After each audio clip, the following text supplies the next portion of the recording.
Bonsoir à tous. Que le nom du Seigneur soit béni. C'est une grâce de pouvoir louer le Seigneur. Croyons, ce soir encore, que le Seigneur veut parler à notre cœur. Simplement, j'aimerais partager avec vous ce sujet combien important pour chacun de nous, pour chaque croyant. Le pasteur Johan a abordé ce point dans sa prédication de ce mercredi. Il a parlé de la foi, de l'amour et de l'espérance. Je crois que le Seigneur, ce soir, veut encore nous parler de la foi, de la foi. C'est vrai que la parole de Dieu nous donne cette définition, et nous le connaissons tous. La foi est une ferme assurance des choses qu'on espère, une démonstration de celles qu'on ne voit pas. Et la foi, elle a pour source la parole de Christ. La foi vient de ce qu'on entend, et ce qu'on entend vient de la parole de Christ. Et si nous pourrions mettre en parallèle ces deux versets, nous voyons l'importance d'entendre et de voir, et de voir. Il y a une réalité, mes frères, mes sœurs, que nous le voulions ou pas, notre foi, la parole que nous recevons du Seigneur, elle est souvent influencée par ce que nous voyons dans notre marche avec le Seigneur. Combien j'aimerais vous parler de cela, notre marche dans la foi avec Dieu. J'aimerais m'appuyer sur ce texte de Paul aux Corinthiens, 2 Corinthiens, chapitre 5, verset 7. 2 Corinthiens 5, 7. Voilà la déclaration de l'apôtre Paul. « Car nous marchons par la foi et non par la vue. » Amen. L'Église, ce sont des hommes et des femmes animés de la foi de Dieu. Il y a une réalité, mes frères et mes sœurs, dans cette marche avec le Seigneur, combien nous sommes influencés par ce que nous voyons. J'aime ce que l'apôtre Paul dit. Il donne comme image le chrétien, l'Église comme étant un athlète. Souvent, il le compare aux soldats. Souvent, il compare la vie chrétienne à cette course. Et là, il la compare à une marche. C'est une réalité pour nous. Nous avons tous fait de la marche. Et je crois qu'il y a cette image, il y a un départ. Comme pour la vie chrétienne. Il y a ce jour où nous sommes engagés avec Dieu, où nous avons entendu sa parole, ce départ. Et il y a aussi dans cette marche un objectif qu'on s'est fixé, la ligne d'arrivée. Comme pour la vie chrétienne, nous avons aussi cet objectif à atteindre, le ciel avec notre Seigneur. C'est notre espérance. Et comme pour le sportif, pendant cette marche, il peut être troublé à cause peut-être d'un adversaire pendant cette marche-là, à cause de ses yeux qui se fixeraient sur une situation qui pourrait l'influencer, le déstabiliser. Je crois qu'il en est de même pour nous, dans cette marche avec le Seigneur, dans ce chemin qui nous mène vers le ciel. Combien j'aimerais voir avec vous, même dans la parole de Dieu, le peuple de Dieu qui, dans cette marche, après un grand miracle, à cause de ce qu'ils avaient vu, alors leur cœur avait été influencé. Le doute est venu s'emparer de Dieu. Oui, nous sommes de ceux qui marchent par la foi et non par la vue. Et nous avons l'histoire de ce peuple, Israël. Vous pourriez le lire dans le livre de l'Exode, au chapitre 14. Je résume l'histoire pour vous, vous la connaissez. Israël était esclave en Égypte plus de 430 ans. L'Éternel avait entendu leurs cris, vu leurs souffrances. Et il est venu les secourir à travers son serviteur Moïse. Et il y avait là les 10 plaies, comme pour faire céder le cœur de Pharaon, afin que le peuple sorte d'Égypte. Il y a cette situation-là. Le peuple arrive dans le désert et l'Éternel va endurcir le cœur de Pharaon, afin que les Égyptiens connaissent que l'Éternel était le véritable Dieu. Le peuple est dans le désert Et Pharaon réalise qu'il avait perdu les services des Égyptiens. Et il vient comme là pour se mettre à la poursuite des Israélites, pas des Égyptiens. Il se met à la poursuite d'Israël, du peuple d'Israël. Et l'Éternel parle à Moïse par sa parole, notamment dans ce verset 13. Si cela est projeté, voilà ce qui est écrit. Moïse répondit au peuple, ne craignez rien, restez en place et regardez la délivrance que l'Éternel va vous accorder en ce jour. Car les Égyptiens que vous voyez aujourd'hui, vous ne les verrez plus jamais. Amen. La situation était là. Au verset 10, il est écrit, les yeux du peuple vont se lever sur Pharaon et son armée qui étaient là. Il y avait à leur poursuite l'Égypte, les Égyptiens qui étaient là. Et l'Égypte présente pour nous, mes frères, mes sœurs, cette image du monde.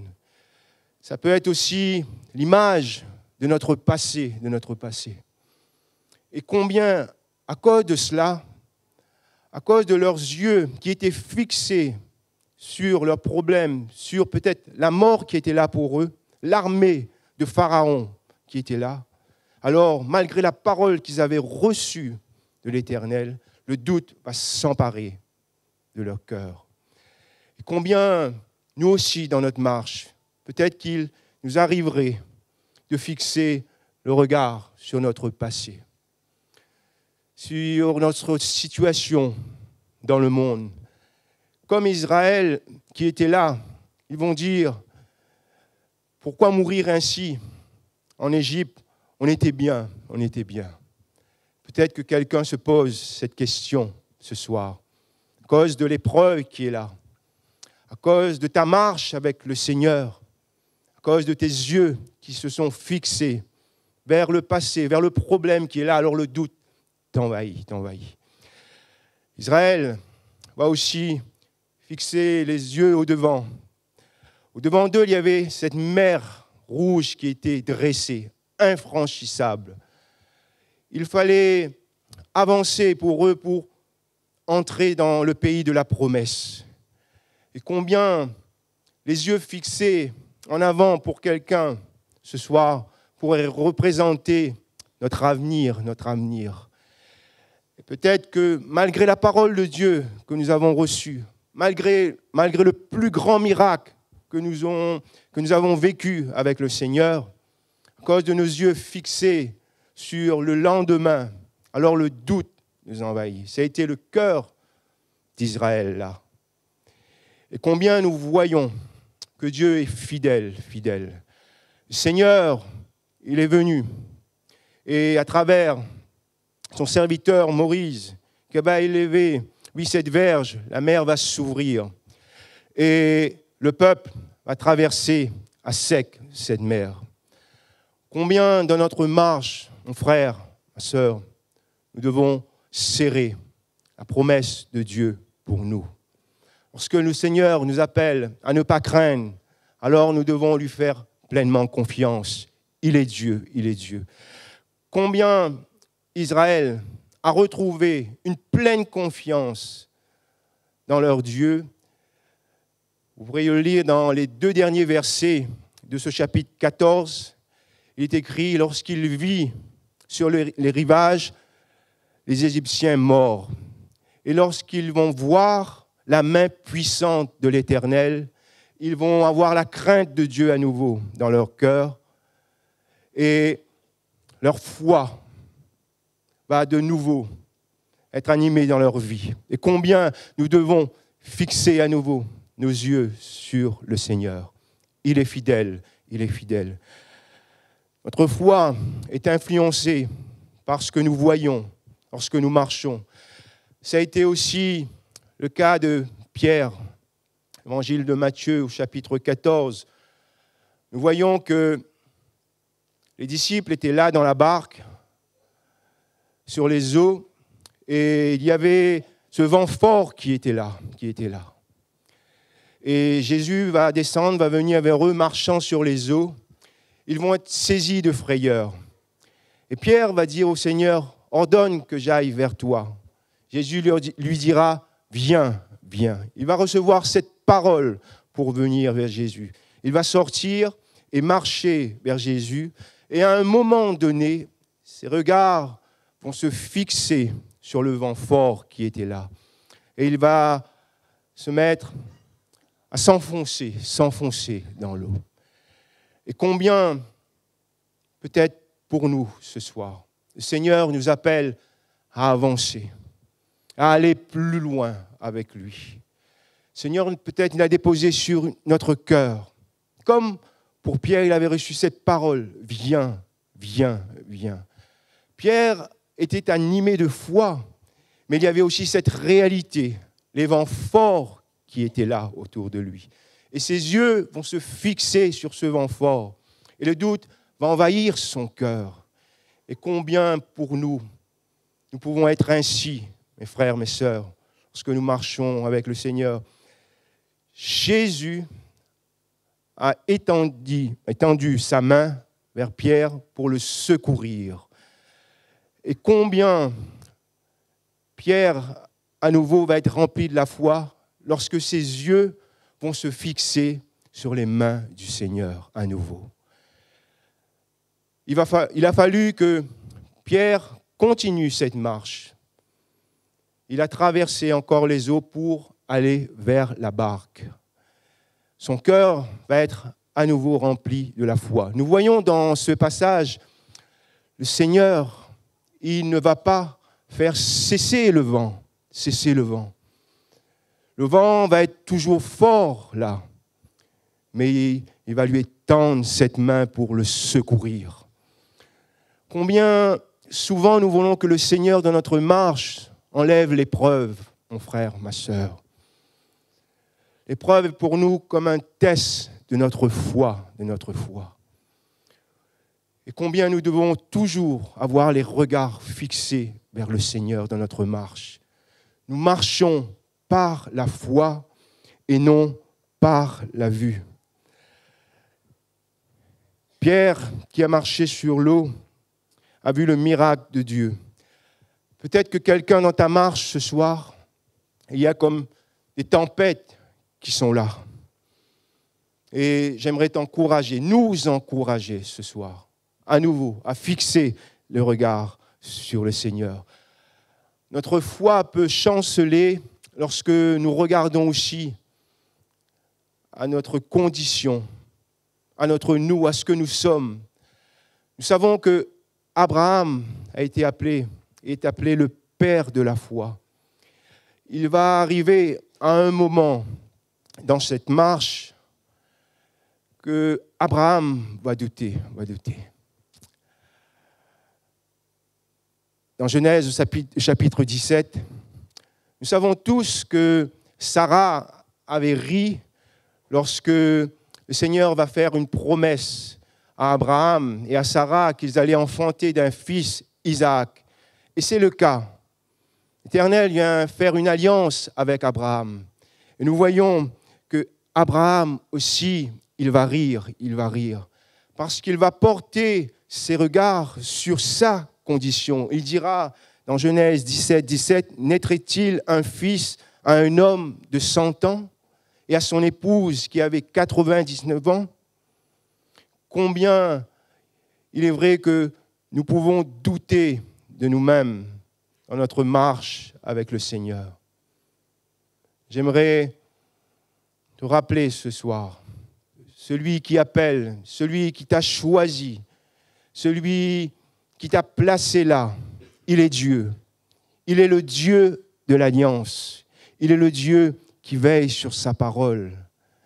Et combien il est bon pour nous de ne pas compter, nous appuyer sur nous-mêmes. Si le Seigneur nous a choisis et nous envoie, alors que nous puissions marcher dans la foi et non par la vue. Ça a été aussi le cas de Zacharie, le sacrificateur. Ce même constat qu'il va faire, il va regarder sa condition dans cette promesse que son épouse, Élisabeth, la mère de Jean-Baptiste, allait enfanter. Il va faire ce constat, je suis vieux et ma femme est avancée en âge. Combien le Seigneur ne regarde pas ce que nous sommes. il est Dieu, il est capable, il est le Dieu de l'impossible. Combien nous devons toujours fixer le regard sur le Seigneur. Combien j'ai aimé cette introduction de notre frère d'Ésaïe 51. Porter les regards sur le rocher. C'est ce que nous sommes appelés, Église de Jésus-Christ, dans notre marche avec le Seigneur. Si ce que nous voyons peut influencer et semer le doute dans nos cœurs, la foi véritable, c'est garder une pleine confiance dans notre Seigneur, malgré ce que nos yeux voient. Deuxième point, la foi qui ne se laisse pas influencer par ce que nous voyons ce soir. Et la Bible cite les héros de la foi et j'aimerais les citer avec vous. La foi contre tous, c'est la foi de Noé, l'homme qui marchait avec Dieu,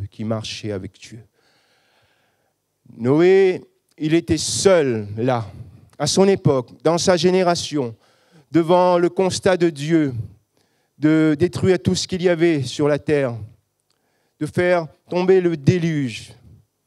Et qu'est-ce que pouvait voir Noé dans sa génération? La solitude, tous les autres contre lui. Il n'y avait à cette époque jamais de pluie qui n'était tombée. C'était un constat. Comment marcher là, dans la foi, alors que tout était opposé à lui? Combien nous voyons qu'il a pu faire confiance dans le Seigneur, dans la parole, parce qu'il avait une relation profonde avec le Seigneur. Nous sommes de ceux qui marchent par la foi et non par la vue.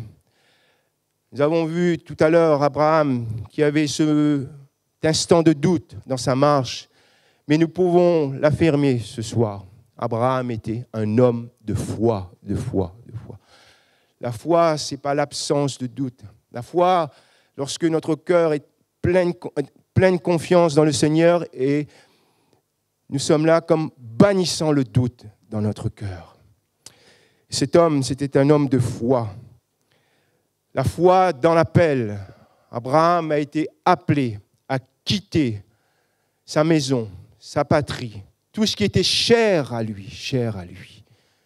Un appel de Dieu pour ce pays lointain, ce pays inconnu à ses yeux.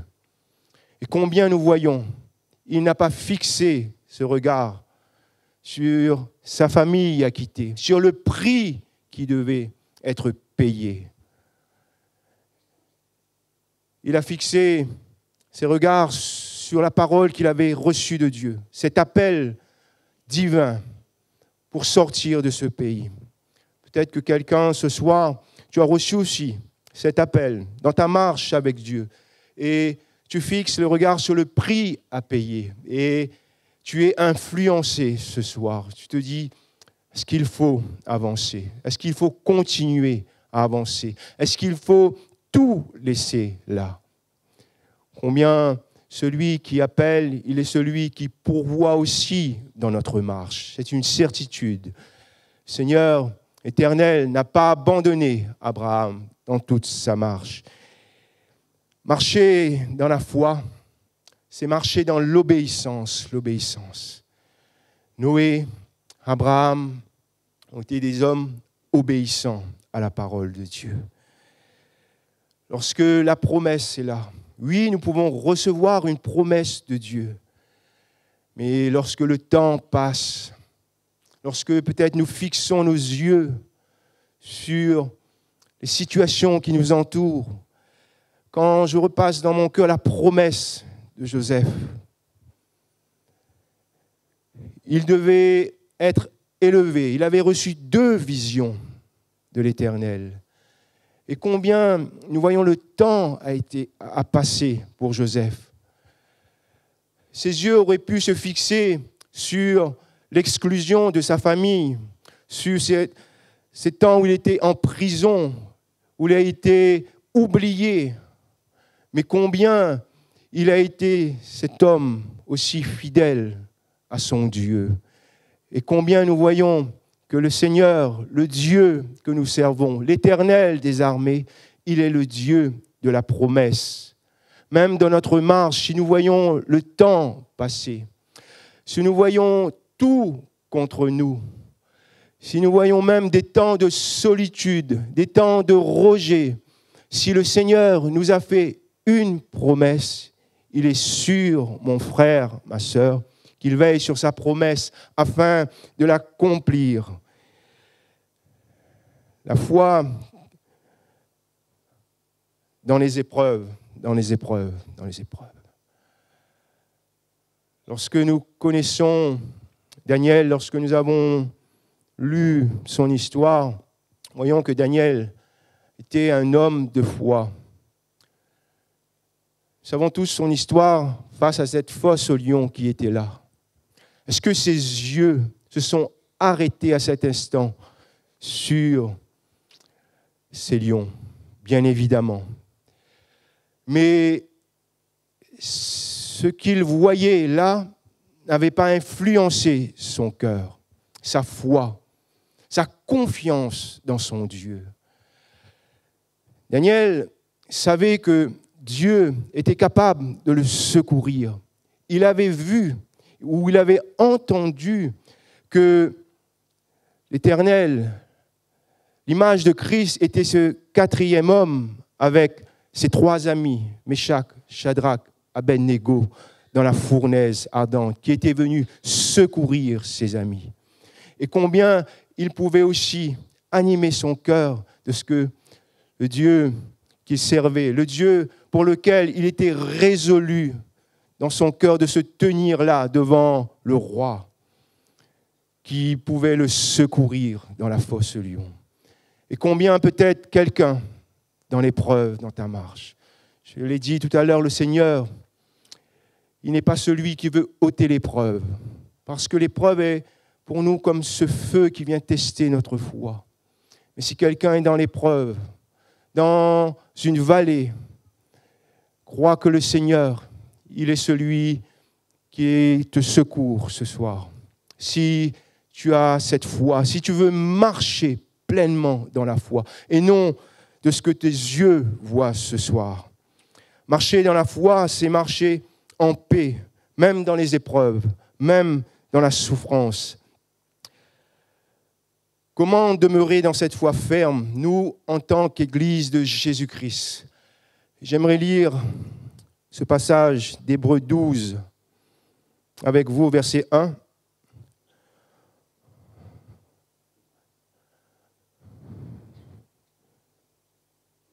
Nous donc aussi, puisque nous sommes environnés d'une si grande nuée de témoins, rejetons tout fardeau et le péché qui nous enveloppe si facilement, et voilà ce qui nous intéresse, et courons avec persévérance dans la carrière qui nous est ouverte, ayant les regards sur Jésus, le chef et le consommateur de la foi.